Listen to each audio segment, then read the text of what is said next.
Hey everyone, this is Taylor Lewis with the Pulmonary Performance Institute, and this past week we had a great question on how to improve push-ups from the knees to the feet. This is always a common thing of transitions, right?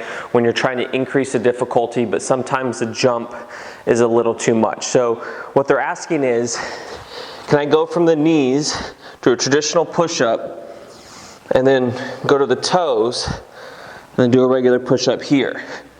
So the question is, how do I go from the knees to the feet when it's a little too hard? So what we're going to show you here is called a kind of a combination of both, where we're working more of the eccentric or lowering component from the feet while still trying to increase our capacity at the same time. So eventually it's just going to shift where it's going to be a little bit easier to go from the feet. So the first thing to think about is our goal is to be able to do a push-up down and up and control. So we need to kind of mimic that in some way to let our brain kind of register so it can adapt. So what we're going to think about doing here is get into a push-up position as if we're going to go from the feet, but we're going to just focus on the eccentric or the lowering, and you want to think slow and controlled. So we're going to lift up, and in my head I like to think about a 5 count.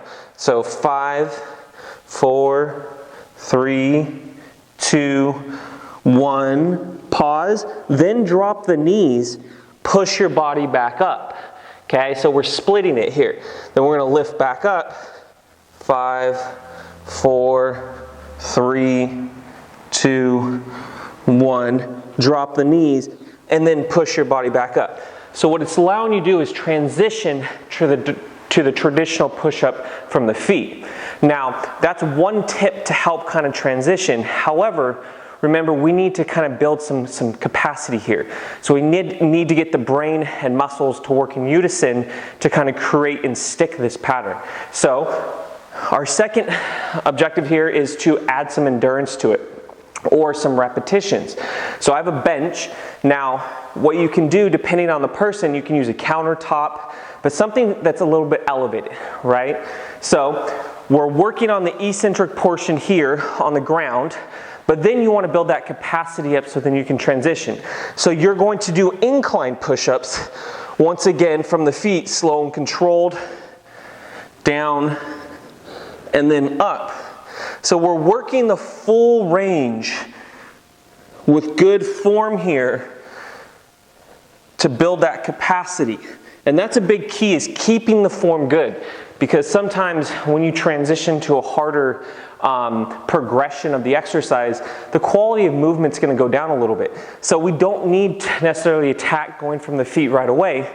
We build it together. So what we do, we go to the push-up position, and you do a few repetitions of the eccentric, drop the knees, push your body back up, and complete that for multiple repetitions. Then you add a little bit from going from an incline. So then you get the full range down and then all the way up. So now we're working the full push-up, programming it into the system. Now if a bench is too hard to keep quality, start at a countertop. So start with the incline a little bit higher, higher and higher, and then eventually you'll bring it all the way back down, and then all of a sudden at the end you're going to be doing quality push-ups under control, and you've transitioned. So when you're thinking about taking the next jump with an exercise, look at where that exercise is and kind of see how you can mirror mimic portions of that exercise to allow that jump.